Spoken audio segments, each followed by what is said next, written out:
What's going on, guys? Welcome to Everything Always. My name's Michael Roman, aka All Fires Tickets. Just went on sale for the Fantastic Four today, and to celebrate, Marvel Studios dropped a brand new trailer. And yes, while they have recut a lot of the same scenes that we've already seen in the previous two trailers, there are some big reveals in here, like Franklin Richards, we have to talk about. We're breaking it all down, all the new footage and scenes in the brand new Fantastic Four trailer. But first, if you could grab the subscribe button. Thanks to everyone who's been subbing recently, and if you haven't already, I would just kindly invite you to do so. It'll enter you for the Fantastic Four ticket giveaway. We'll announce a brand new winner at the end of this video. All you got to do to be entered to win, make sure you're a sub and leave a comment on the video letting me know if you're going to see Fantastic Four opening weekend. So the trailer opens with the Thing comforting Sue Storm, and we get a quick look at the brand new helmets for the spacesuits that Reed Richards has designed now for the Fantastic Four. We'll visit those at the very end of the trailer. We get some quick cuts of scenes we've already seen from the previous two trailers, but Marvel wastes no time at all in revealing none other than one of the most Omega level mutants and most powerful characters Marvel has ever seen,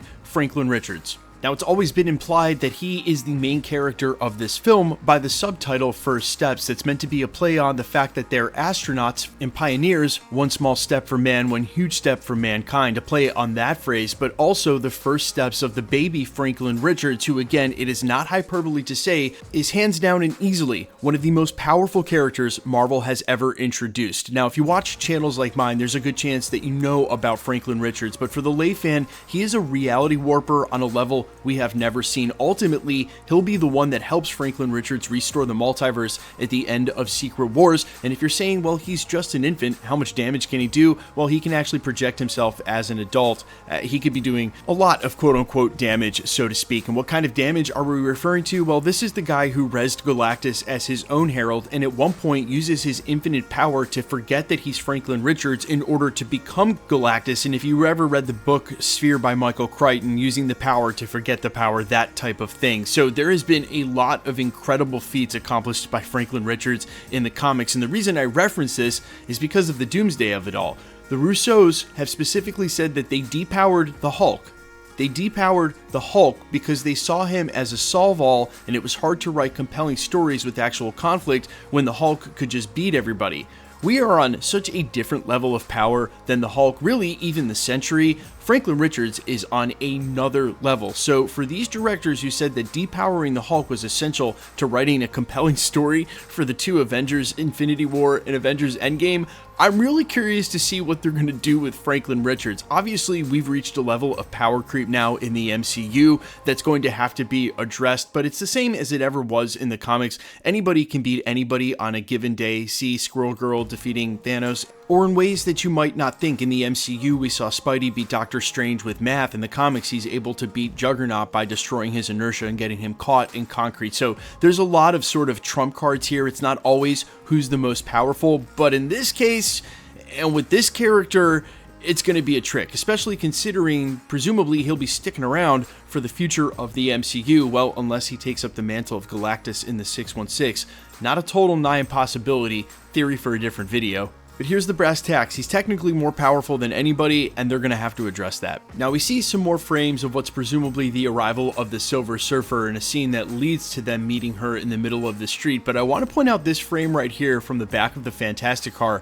To the left of that and up in frame, you'll see a small red car with a very awkward bubble. It's different than the rest of the cars on the road. And the reason that I point this out, other than that long gray hair very clearly coming down his back and over his jacket, is that in yesterday's official poster release, they included the same Easter egg, and I have to wonder if this isn't John Malkovich's character. That's why he earned a spot on the poster. It's just too unlikely he would have been there if it wasn't someone, and of course he's playing the Red Ghost character who might actually end up helping the Fantastic Four like a couple of the other villains that we're hearing from rumors about the plot and the pre-screeners. Then we get a shot of Ben driving the Fantastic car, and I have to point out that in the scene that was just revealed at CCXP Comic-Con, Ben was also driving the spaceship instructed to fly into a black hole by Reed Richards. Here he's also driving the car. So for rumors that the Thing was slightly underutilized in the test screenings for this movie, it's also funny to see that basically 2 out of 2 action sequences so far, he's just driving. Now, we can also add some other context to this brand new shot from what was the trailer during the playoffs. This is presumably the Marvel One preparing to take off and go after the Silver Surfer after she's approached for the first time. And that's what's going to lead to the scene of them flying into the black hole, and presumably that's where Franklin Richards may actually be born. That's just a theory, but one that I'm holding on to.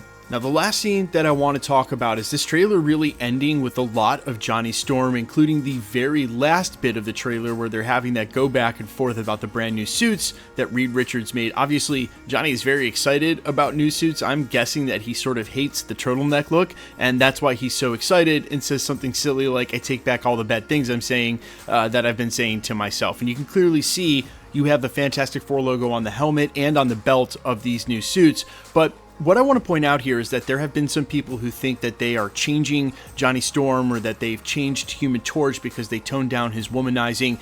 I'm going to be honest with you guys. In the couple of trailers we've gotten sort of monologue, dialogue jokes coming out of Johnny Storm, I think his read on this character is exactly right. Completely unaware, borderline obnoxious, okay, maybe full-on obnoxious, headstrong, brash. That's really the character I remember from the comics. So if there were any concerns about what they've done with the Human Torch character, I feel like Joseph Quinn found a way to interpret that character perfectly and within context of the Fantastic Four team. So I don't think that there's any love lost here at all, pun kind of intended. I guess that would actually be double entendre. Would that be double entendre? I'm sure one of you will tell me in the comments. Either way, no concerns about that, and they decided to withhold a look at Galactus even though the marketing spoiled it weeks ago. Still no full-on Galactus in the trailer. I'm hoping they keep it that way, and I think this is probably going to be the final quote-unquote new trailer before in a couple of weeks and during all of July, they're just going to be running out constant brand new TV spots that will just be recuts of the footage we've already seen, with like 1 or 2 new frames that we of course will break down here at the channel. But you guys let me know all your thoughts down below about any and all of this, including Franklin Richards and the power creep in the MCU. What now? I'm all ears. Quickly, let's get into the giveaway stuff. Okay, we are giving away Fantastic Four tickets this week, several rounds of them to celebrate the tickets going on sale today. The winner from yesterday's video is ATL Everything for this comment here. Congratulations. Either DM me on Instagram at IamFires or email me on my business email under the About section on the channel. We'll get you verified. We'll get them right out. If you guys want to be entered for the tickets, super simple. Just be a sub, leave a comment on the video, and because it's truly random, more videos you comment on, better chance you have of winning. Make sure to hit the notification bell with all notifications turned on to keep up with the videos. And if you like today's video, I'd appreciate it if you'd hit the like button. My name's Michael Roman. Find me in a couple of places, Instagram and Twitter at IamFires. You can also find me on Spotify, YouTube, Amazon, Apple, iTunes, under the name All Fires with original music. For those of you helping my song go viral right now, you are absolutely amazing. The streams are climbing every day for a song that's been out for 2 years. It's incredible. Thank you. If you haven't already, link down in the description and comments. All right, I love you guys. I'll see you in the next one. Peace.